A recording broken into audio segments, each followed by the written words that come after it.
Olá, o CNJ, a Justiça da Justiça, oferece agora o programa que liga você ao judiciário em todo o país. É o nosso Link CNJ. E nesta semana temos uma entrevista exclusiva com o conselheiro Rogério Nascimento. Ele fala sobre tentativas de censura e perseguição a jornalistas. No Brasil, não há nenhum espaço para censura que seja legítima. Mas, na realidade, ainda há muitas pessoas que buscam usar formas indiretas de censura.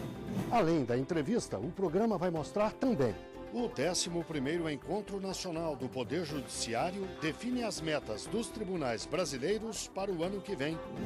O CNJ e os tribunais de justiça estão mobilizados para julgar os crimes dolosos contra a vida. Vamos falar de redução de danos, uma das estratégias da Política Nacional de Enfrentamento à Violência. E vamos mostrar as notícias do CNJ e de tribunais pelo país. O Link CNJ começa com as notícias do Encontro Nacional do Poder Judiciário. Representantes de 91 tribunais brasileiros, sob a coordenação do CNJ, aprovaram as metas nacionais e específicas do Judiciário para o ano que vem. Eles lotaram o auditório do Tribunal Superior Eleitoral em Brasília para o 11º Encontro Nacional.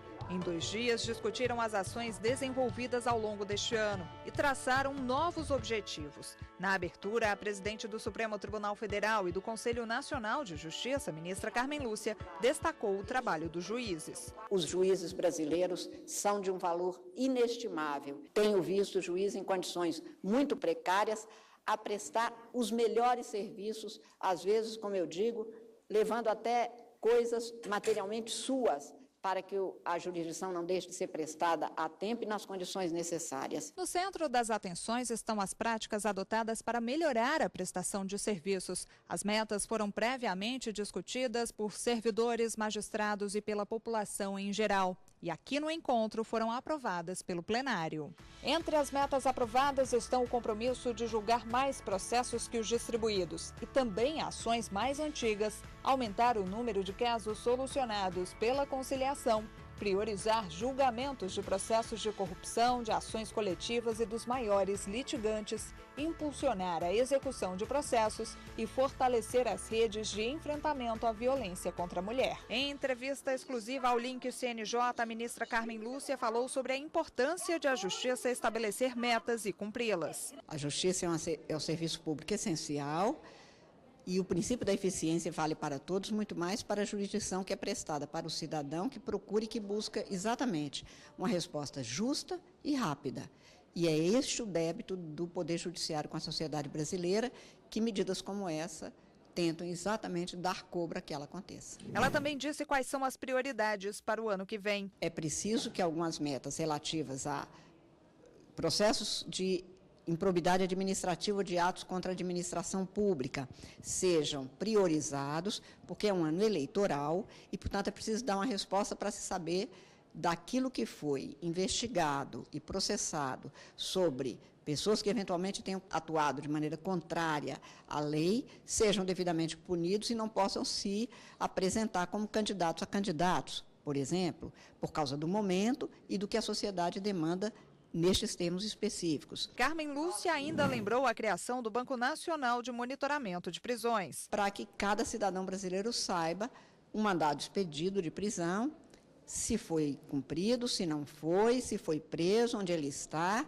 em que pé está o processo, e a meta, portanto, de uma execução penal mais efetiva e eficiente será feita com mais facilidade. Daqui a pouco vamos ver as repercussões do Encontro Nacional do Poder Judiciário e vamos ouvir representantes de vários tribunais do país. A entrevista especial deste Link CNJ é sobre a tentativa de se impor censura a jornalistas no Brasil e sobre como a sociedade deve reagir a isso. A repórter Fernanda Mulaerte conversou com o conselheiro do CNJ, Rogério Nascimento. A liberdade de expressão é um direito garantido pela Constituição Federal, mas quando se trata do trabalho de jornalistas, ainda há casos de censura. Sobre este assunto, eu converso agora com o conselheiro Rogério Nascimento. O senhor é parte integrante do Fórum Nacional do Poder Judiciário e da Liberdade de Imprensa. E como é que esse fórum atua? Esse fórum é um espaço importante para que a gente possa reunir tanto o judiciário quanto os meios de comunicação para discutirem sobre atentados à liberdade de imprensa que ainda são, infelizmente, mais comuns no Brasil do que a gente gostaria. É importante juntar tanto o olhar de quem vive isso ali na atividade de comunicação, quanto o judiciário, porque o judiciário é quem normalmente é levado para lidar com essas tensões. O que a gente vê ainda é um certo amordaçamento, não é isso? No Brasil, não há nenhum espaço para censura que seja legítima.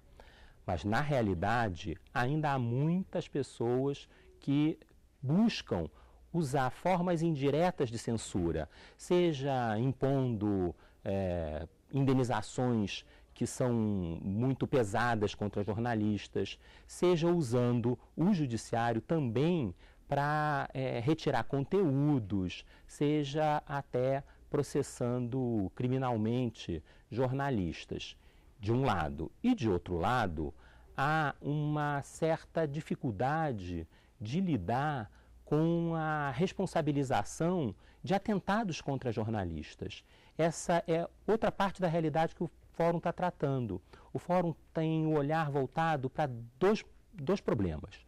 Um problema que é garantir que a liberdade de imprensa, que é uma garantia da democracia, funcione para todos, e o diálogo com as instituições que representam os meios de comunicação, a ABERT, a NJ, a ABI, é importante para isso, é parte da nossa atividade. Mas há uma outra preocupação que é menos visível, mas não é menos importante, que é com os pequenos órgãos de imprensa e com os jornalistas como indivíduos e como profissionais. A gente tem um país muito pouco cordial. A gente tem um país que está muito radicalizado e muito violento. E situações em que há atentado, inclusive, contra a integridade física de profissionais da imprensa, até chegando à morte de jornalistas no interior do país, em pequenos jornais, em pequenas emissoras, são uma triste realidade. O que pode ser feito para resolver esse tipo de problema? A primeira preocupação do Fórum é levantar dados que permitam um diagnóstico que ajude na formulação de uma política que seja uma política pública a ser concretizada. A gente não quer mais ficar pura e simplesmente na intuição, a percepção intuitiva de que isso ocorre ou relato pontual de que isso ocorre. A gente precisa saber quanto, onde, quem está fazendo isso, para que a gente possa tomar medidas preventivas que fiquem, que durem, que sejam medidas efetivamente transformadoras. Porque quem está sofrendo ameaça e atentado deve trabalhar com a luz do sol. Uma das formas de se proteger contra esse tipo de pressão é dar visibilidade para o problema que está sendo passado por aquele jornalista ou por aquele pequeno órgão de comunicação. Mas um canal natural para fazer com que isso tenha repercussão é também buscar as associações que reúnem meios de comunicação e que são nossas interlocutoras permanentes na Comissão Executiva Nacional do Fórum e no próprio Fórum. Conselheiro Rogério Nascimento, muito obrigada pela participação do senhor e até uma próxima oportunidade aqui no Link CNJ. Eu que agradeço a oportunidade de falar. No próximo bloco, no mês nacional do júri, a justiça brasileira se mobiliza para julgar os crimes dolosos contra a vida. Voltamos já.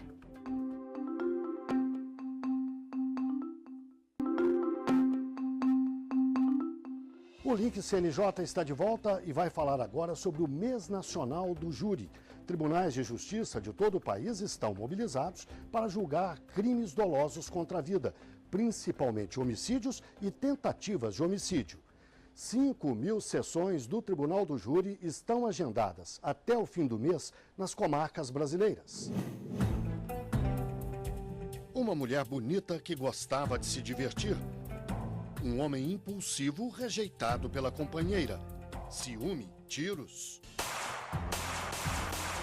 O playboy Raul do Amaral Street, o Doca Street, matou a socialite Ângela Diniz em 1976 em Búzios, comarca de Cabo Frio, no Rio de Janeiro. O homicídio foi doloso, ou seja, o assassino teve a intenção de matar. Por isso, o julgamento foi feito por um tribunal do júri, lá na comarca de Cabo Frio, onde o crime aconteceu.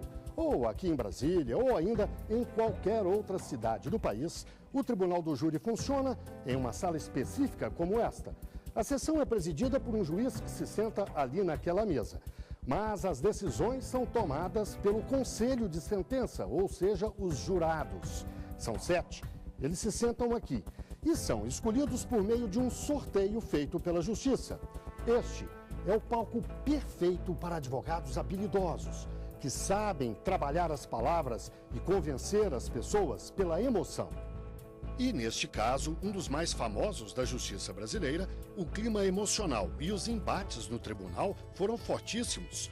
Em primeiro julgamento, anulado depois, o assassino saiu livre. No segundo, foi condenado a 15 anos de prisão. 4 décadas depois, esta advogada criminalista explica que os 2 julgamentos tiveram resultados diferentes, em parte pela mudança de jurados. São eles que determinam não qual é a tese jurídica que mais vale, mas aquilo que melhor se amolda às crenças e valores sociais, culturais e morais que estão em jogo ali. Para ser jurado, o cidadão precisa ter mais de 18 anos, não ter antecedentes criminais, ser eleitor e concordar em prestar esse serviço gratuitamente. Ninguém pode ser impedido de ser jurado em razão de cor ou etnia, raça, credo, sexo, profissão, classe social ou grau de instrução.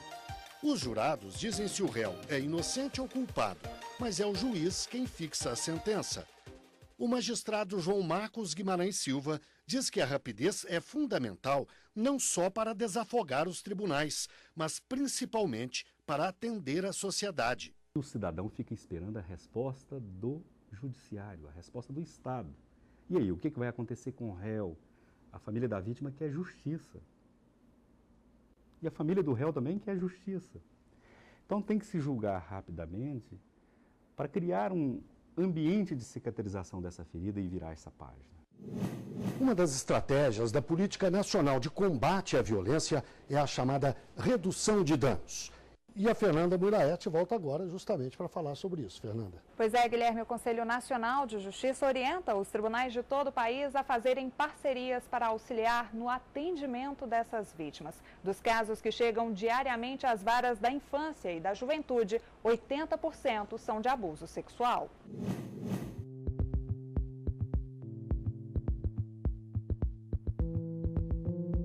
Ele me levou, pegou pelo braço com força, tipo, me empurrou assim no sofá, né? Que na sala dele lá. Empurrou assim no sofá, aí eu, tipo, fiquei assim, já com medo, né? Aos 13 anos, esta adolescente foi vítima de violência sexual. O abusador era um vizinho. 7 meses depois, a menina ainda busca coragem para contar o que aconteceu. Tô me sentindo aliviada. E eu tô sentindo vergonha, essas coisas. Mas se abrir dessa forma não foi fácil. Ela precisou de apoio psicológico. Procurou ajuda neste centro de referência em Brasília, que cuida de outras vítimas. O trauma também afetou a família da garota. Toda semana, a mãe participa deste grupo para ajudar a filha a superar o que viveu. A gente se sente mais acolhida, né? Porque, assim, a gente pode estar expondo que a gente, a agressão, né? Que a criança teve, né? Aí vem os profissionais, tá tendo, tem as palestras, né? Que conversa com você, né? Psicólogos, né? E ajuda você a amenizar o sofrimento, né? O sofrimento que a família passou, né?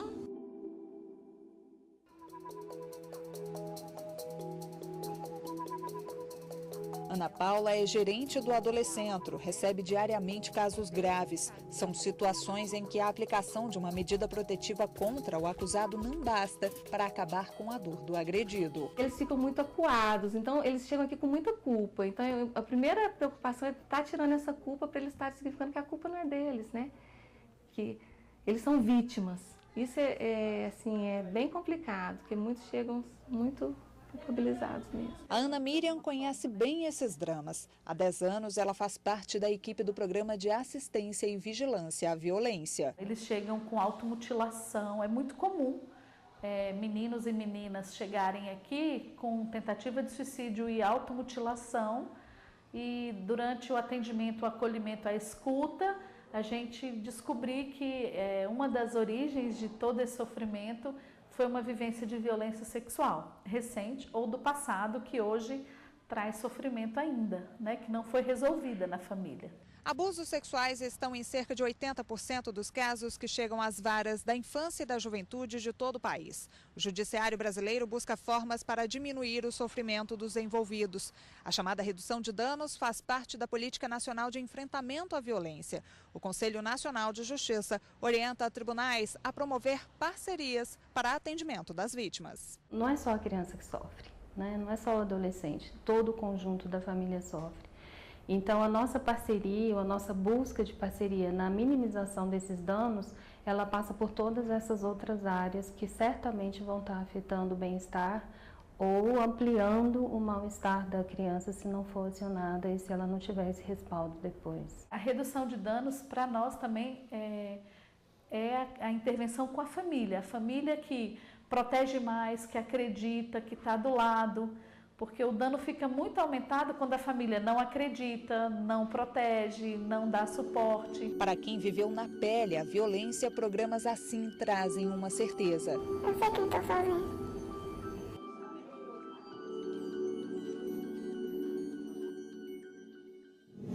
Há pouco nós falamos do Encontro Nacional do Poder Judiciário, que estabeleceu metas para a justiça no ano que vem. Agora, vamos ouvir representantes de alguns dos 91 tribunais que participaram do encontro. Juízes de todos os tribunais presentes ao encontro receberam o selo Justiça em Números nas categorias Diamante, Ouro, Prata e Bronze. É a premiação ao investimento na gestão da informação e no cumprimento de normas de transparência do CNJ.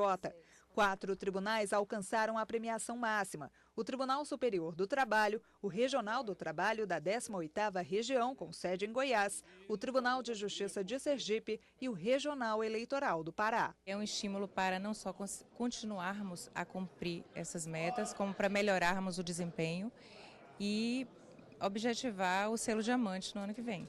Essas iniciativas são muito importantes porque fazem com que a prestação jurisdicional se aperfeiçoe e que nós possamos cumprir a nossa missão constitucional, que é prestar uma jurisdição adequada ao cidadão brasileiro. A obrigação do juiz é dar uma sentença, né, célere, eficaz e que dê a cada cidadão aquilo que é seu de direito. Nós conseguirmos cumprir metas é levar a justiça ao cidadão no prazo que ele espera, com a rapidez que ele espera, com a justiça que ele espera. Então, a importância das metas para o judiciário significa prestar o serviço jurisdicional conforme a sociedade quer de nós. É hora do nosso quadro Oitiva. Hoje nós perguntamos: você foi à polícia para comunicar que o seu vizinho cometeu um crime ou contravenção, mas você já sabia que a acusação era falsa. Essa sua atitude é crime? Sim ou não? A resposta certa você vai ver a seguir. E vamos mostrar também as notícias do CNJ e de tribunais pelo país.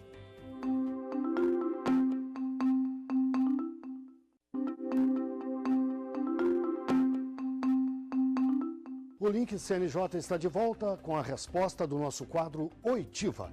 Hoje nós perguntamos: você foi à polícia para comunicar que o seu vizinho cometeu um crime ou contravenção, mas você já sabia que a acusação era falsa. Essa sua atitude é crime? Sim ou não? Sim, você cometeu um crime previsto pelo artigo 340 do Código Penal. Além de ser feio, mentir nesse caso pode dar pena de 1 a 6 meses de detenção. Agora vamos ver notícias do CNJ. Um novo conselheiro tomou posse. O CNJ tem um novo conselheiro. Valtércio Ronaldo de Oliveira vai ocupar a vaga destinada à Justiça Trabalhista. Desembargador do TRT da 5ª Região na Bahia, foi nomeado pelo Tribunal Superior do Trabalho e fica no cargo até 2019. Com 30 anos de experiência, Valtércio já comandou o Colégio de Presidentes e Corregedores dos Tribunais Regionais do Trabalho e foi presidente da Associação dos Magistrados do Trabalho da 5ª Região. Vamos ao giro pelo Brasil, as notícias que chegam de todas as regiões do país. No Espírito Santo, homens e mulheres com o sonho de adotar uma criança passaram por um curso. Ele é obrigatório e pré-requisito para a inscrição no Cadastro Nacional de Adoção. O segundo encontro foi no Fórum de Cariacica. Nele, os futuros pais conheceram um pouco sobre a realidade de quem já tem um filho adotivo. Aprenderam ainda sobre os desafios da adoção, responsabilidade, tempo de espera e os efeitos de uma possível desistência. Hoje, no estado, o número de pretendentes é 6 vezes maior que o de crianças e adolescentes na fila de espera por uma nova família. Um aplicativo lançado nesta semana em Brasília pretende garantir a segurança de vítimas de violência doméstica. A parceria foi feita entre os poderes judiciário e executivo do Distrito Federal, como mostra este vídeo publicitário. Inicialmente, o Viva Flor deve atender a 100 mulheres em situação de risco grave. Com um clique, vai ser possível pedir ajuda da polícia quando houver perigo por parte do agressor. As usuárias vão ser escolhidas por juízes que acompanham os casos. A novidade marca a 9ª semana do programa Justiça pela Paz em Casa, iniciativa do Conselho Nacional de Justiça e do Supremo Tribunal Federal. Dentro deste celular, ela será treinada e capacitada por agentes de segurança e aqui, na Casa da Mulher Brasileira, esse celular de socorro será entregue conforme for determinado pela Justiça e uma vez ela precisando acionar o aplicativo, ele faz com que a Polícia Militar, com a sua viatura mais próxima do local onde ela se encontra, porque o sistema é todo georreferenciado, nós fazemos a proteção dela e encaminhamos às nossas redes que são já previstas, como a Casa Abrigo, a Casa de Proteção Maria da Penha, para que ela tenha uma assistência e nós tenhamos, portanto, a vida dela ser guardada. E o nosso quadro O que é a Justiça para você está de volta. Veja o que pensa o cidadão.